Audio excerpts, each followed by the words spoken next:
একদম খোলা আকাশ, চতুর্মুড়ি দিয়ে কিচ্ছু দেহ।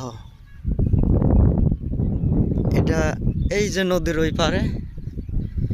পারে বাংলাদেশ, এই পারে হলে ইন্ডিয়া। নদীর মুড়ি দিচ্ছে,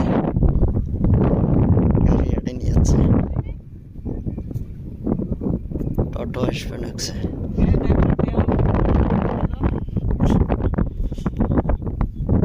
কি করে আছো? নদীর পাড়া গাড়ি লই আছো। নদী ছাই আছে নাকি?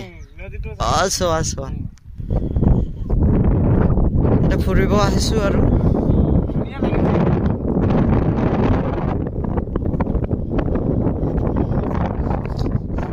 এইটো মোৰ গাড়ীখন, ফুৰিব আহিলো খোলা আকাশৰ তলত।